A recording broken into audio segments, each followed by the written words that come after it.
The red carpet was shimmering under the French Riviera sun, and the chatter among the press hinted at another glamorous afternoon at the Cannes Film Festival, but no one was prepared for the shock that rippled through the crowd as Kevin Spacey emerged from the shadows. Dressed in a sleek black tuxedo, face calm but firm, he walked with a sense of purpose. Paparazzi gasped, journalists scrambled, cameras rolled, and suddenly the air wasn't just buzzing with excitement, it was electric with controversy. For the first time in years, Kevin Spacey stepped back into the spotlight, and not in a courtroom or in viral videos whispered across YouTube.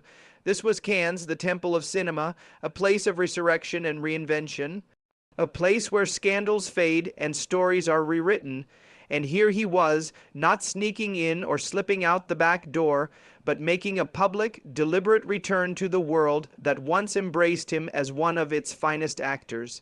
The silence surrounding him was shattered by flashing cameras and stunned murmurs. It wasn't just about film anymore. It was about reckoning, revival, and redemption, or the illusion of it. Spacey's surprise appearance wasn't tied to any official film screening. He wasn't premiering a new movie or giving a scheduled talk. Instead, he arrived as a guest, perhaps even a ghost of old Hollywood, haunting the present with a smile that walked the line between humility and defiance. While some attendees looked away, unsure of how to react, others leaned in, eager to see how the narrative would unfold. Spacey had always been a master of character, and now, perhaps more than ever, he was playing the most complex role of his life, himself. The past several years have not been kind to Kevin Spacey. Once lauded as one of the greatest actors of his generation, with 2 Academy Awards to his name and a powerful role in House of Cards that made him a household name once again, his downfall was swift and brutal. In the wake of the Me Too movement, Spacey was accused by multiple individuals of sexual misconduct. The allegations, many of which dated back decades, included inappropriate behavior, assault, and abuse of power in professional settings. Netflix severed ties, projects were shelved, he was removed from Ridley Scott's All the Money in the World, and replaced by Christopher Plummer, an unprecedented move that sent shockwaves through Hollywood. Spacey went from being a staple at awards shows to a figure largely exiled from the industry. His rare appearances were mostly through strange, cryptic YouTube videos, often in character as Frank Underwood, the same character that once made him a Netflix superstar. These videos were met with confusion, ridicule, and fascination in equal measure, but nothing came close to what happened in Cannes. There, under the elegant glamour of the festival's banners, Kevin Spacey wasn't speaking through a character. He was speaking as himself, and he was speaking loud and clear. In a short address following a private industry gathering, Spacey expressed a deep gratitude for being allowed to return to work. His voice didn't shake. His hands didn't tremble. He thanked the people who, in his words, believed in due process, the truth, and the right to defend oneself. He mentioned the hard road of the last few years and admitted it wasn't over just recently. He was ordered to stand trial in the UK once again on fresh sexual assault charges. Still, there he was in Cannes, not hiding, not apologizing again, but asserting his right to work, to speak, to exist in the industry from which he was nearly erased. The response was immediate and divided.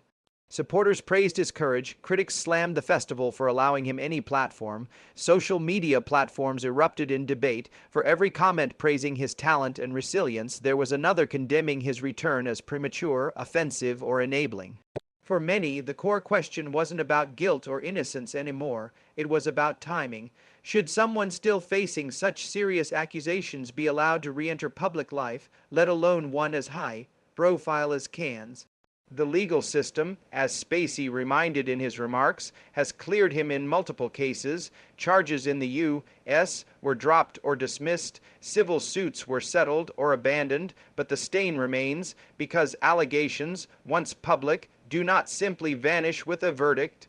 Public opinion has its own court, and its judgment is often irreversible. Spacey, for all his talents, remains a symbol of the tension between accountability and redemption, and now at Cannes that tension was playing out in real time.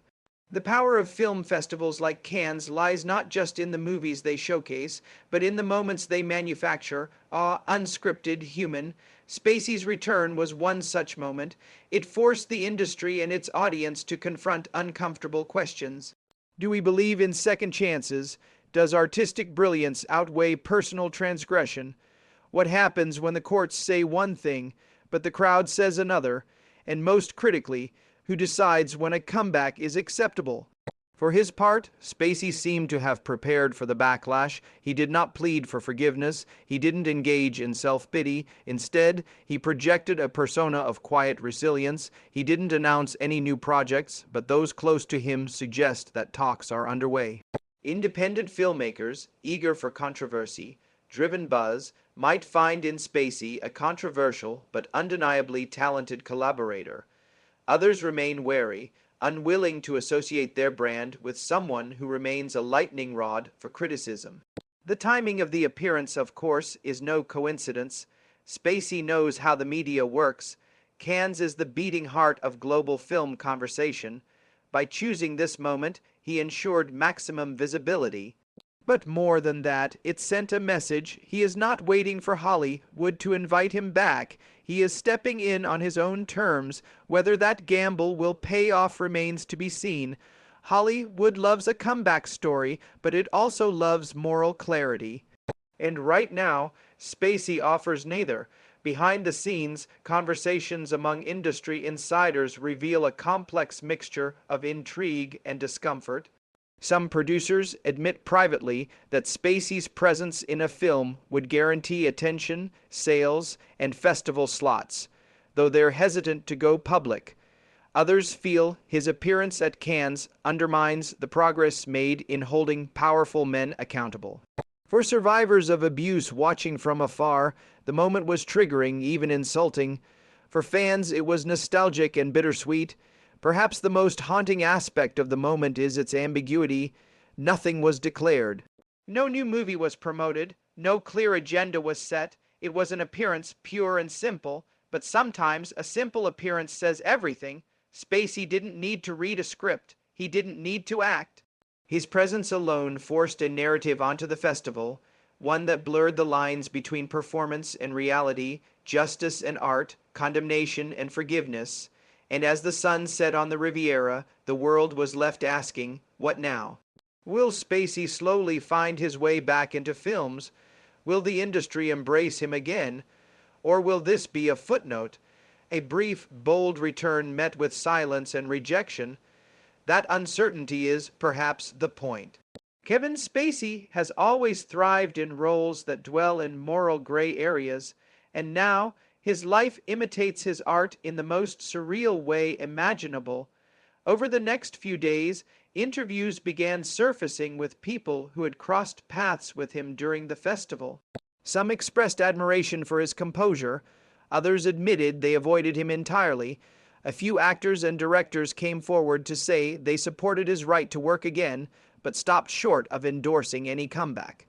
It was clear the industry itself was split, navigating an uneasy truce between art and activism, justice and opportunity.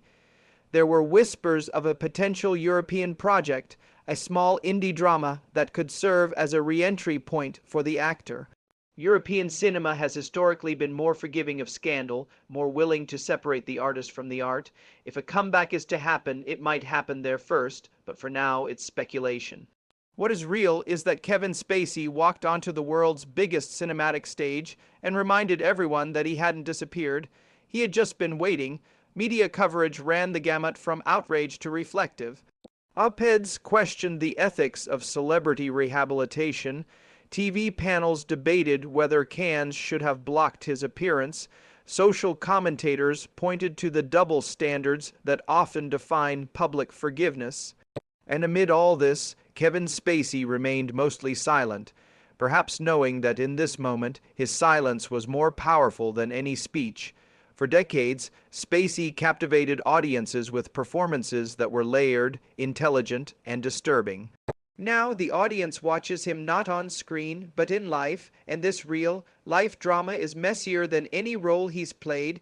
There are no neat resolutions, no final acts, only a continuing saga, unfolding in whispers and headlines, courtroom decisions, and festival red carpets. As Cannes wrapped up and the spotlight shifted elsewhere, the echo of Spacey's appearance lingered. People talked, debated, remembered, forgot, but somewhere deep in that mix, a truth was revealed. The story of Kevin Spacey is not over. And whether it ends in redemption or in retreat, it will continue to be written in festivals, in films, and in the court of public opinion. He may never be the Kevin Spacey the world once knew. But in Cannes, under the harshest lights and the most unforgiving gaze, he reminded everyone that he was still here, watching, waiting, performing, and perhaps hoping. And as the final spotlight dimmed and the crimson carpet was rolled away, Kevin Spacey disappeared once more into the shadows, his presence still echoing long after the cameras stopped flashing. Whether his reemergence was a bold step toward redemption or a fleeting act of defiance, only time will tell. For now, the world watches from a distance, divided, uncertain, and captivated by a man whose real life role has become his most controversial performance yet.